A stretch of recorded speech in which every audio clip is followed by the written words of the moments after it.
Hey everybody, welcome back to another movie review. Hope you guys been enjoying the content channel as of late. I just got done watching this. Just had a little bit of a rainy afternoon, so I just figured, hey, why don't I just catch up on some movies that I had not seen yet, and I decided to check this out. And I definitely have some thoughts in regards to this film. That film that we're going to be discussing today, bless me, is In the Blink of an Eye, which was directed by Andrew Stanton, who you guys may be familiar with some of Pixar. Actually, he's actually well integrated into Pixar. He directed films such as Wall-E, which I absolutely adore, one of my favorite animated movies. He also did, I believe he did Up, also, right? He did Up, which is good. And he's currently slated to be directing the upcoming Toy Story 5, which comes out here in a couple months.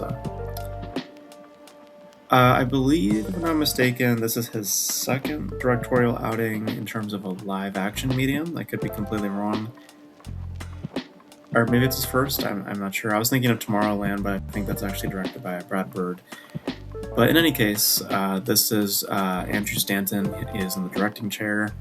And the stars Kate McKinnon, Rosita Jones, I believe Ice Cube's son. I could be wrong about that.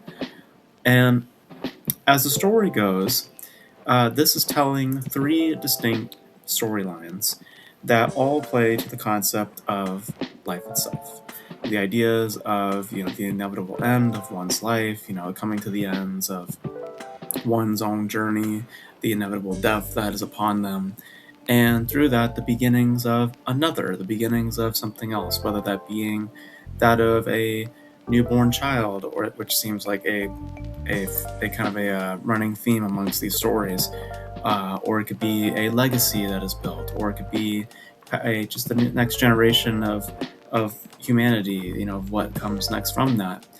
And each of these stories, which distinctly tell them from specific points in time, there's the very, very past, there's say 45,000 BC, there's the current day, and then there's the far off future. And this is essentially telling all these three stories simultaneously to detail that point about life itself and the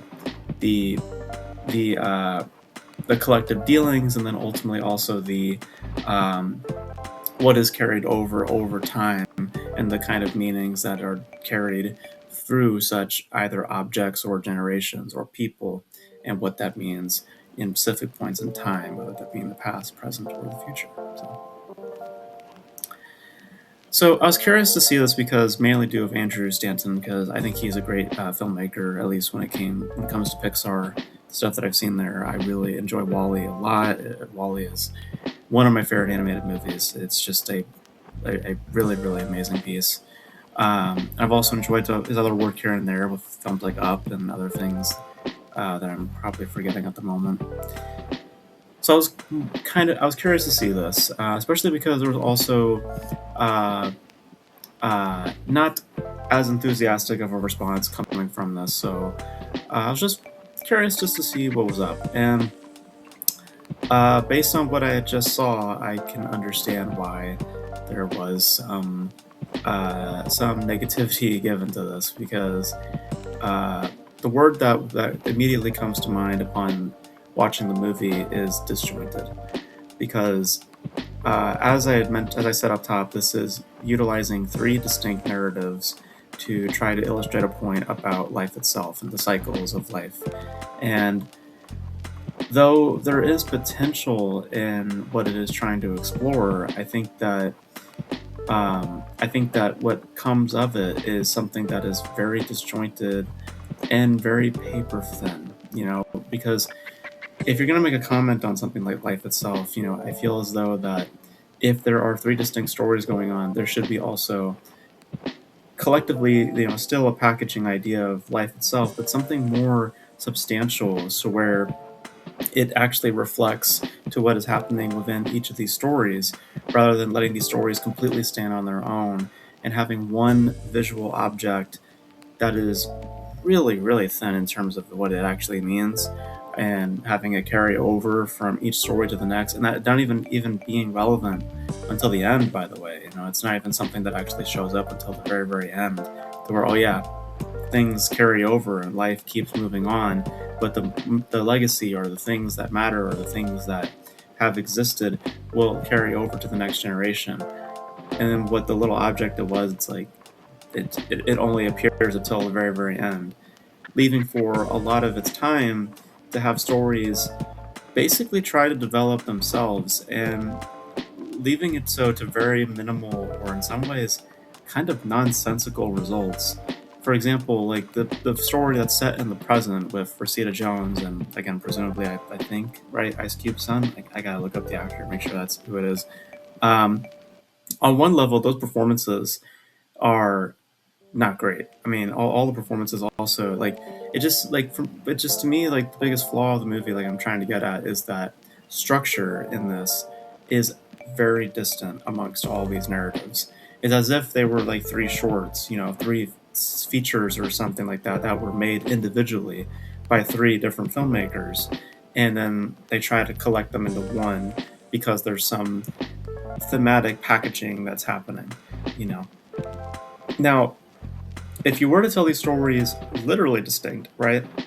You tell the whole story of the past on its own, and then you go to the present all on its own, and then you go to the future all of its own, rather than having these stories intertwine. I think there might be some sort of merit to be found. But because of how it is, because it wants to intertwine, because it wants to do that, it's really struggling to find a strong connective tissue to bind those stories together, to really feel as if that there is a true understanding behind that idea, behind that sense of structure. But also, it diminishes the value of those stories simultaneously, because I think that there is value to be found, especially in the story, like in the past. I was actually thinking that should have been the main story. If any story was to be chosen as your main story, that should have been the one you sat with, not Rosita Jones's story, because it just does not add up to much. And the dynamics with her, and again, presumably Ice Cube's son, was not there.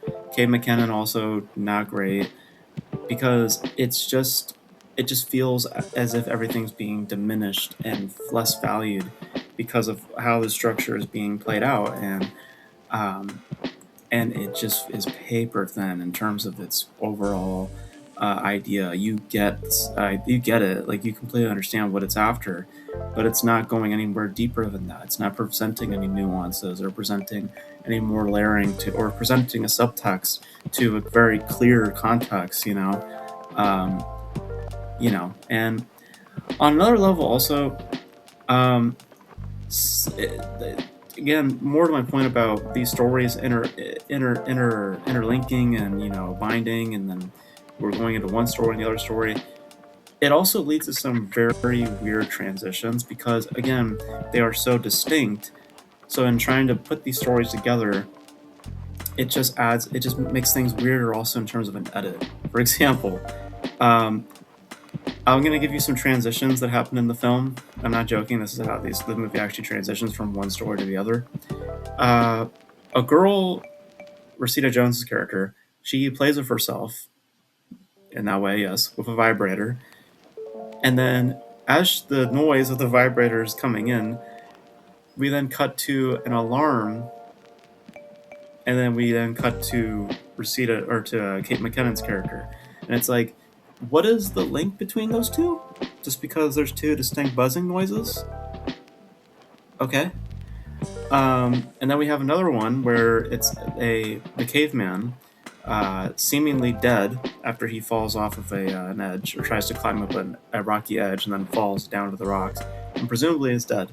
And then we cut to that Rosita Jones's character, who is a scientist of sorts, and she's uh, analyzing bones from an older time.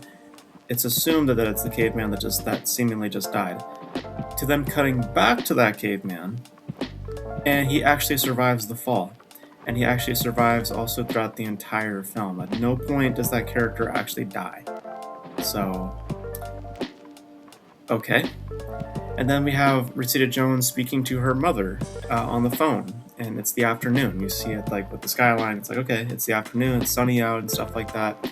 to then the very next shot is her in her apartment speaking to her mom still, and it's now the afternoon. You could see from the outside that it's actually dark outside while she's having a bottle of wine. Like, no indication of how long that phone call has been. Like, she's not laying on the bed and she's like, getting ready to go to sleep, whatever, like that. No indication of how long time has passed, which is another big problem about this film, because it's obviously its main idea is about the passage of time.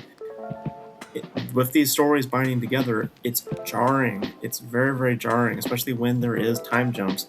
It's like, wait, so how long has time really have been? And also, makeup wise, there's not really a distinction between these stories to begin with, because some characters are still looking kind of how they look, even though it's supposed to be 20 or 30 years later. Like, it's problematic. And it all stems from structure. It all stems from how the film is overall presenting itself. I think that if you had these stories literally be playing out as they are, like let the entire story of the past play out, then stop there, and then you go into the present, have that whole story play out, stop there, and then go into the future, and I'll have a long arc like that. I feel like then there might be some value to what we're watching. But because of how it is all laid out, it is very, very disjointed. It is very jarring. And it just leaves for these stories and these performances to try to develop themselves. And it just does not get to anywhere substantial or anywhere quite meaningful. So there were times where I was looking at how long the film was playing. I was like, how much more do we have? Because I was bored.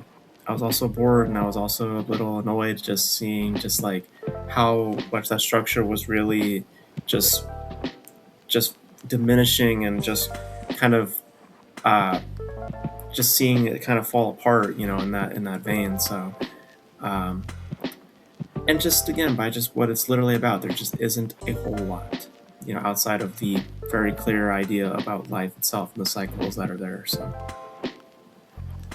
So it's not great. It's not great. It's not a horrible film, but it is a very hollow film, and to some extent a very boring film also.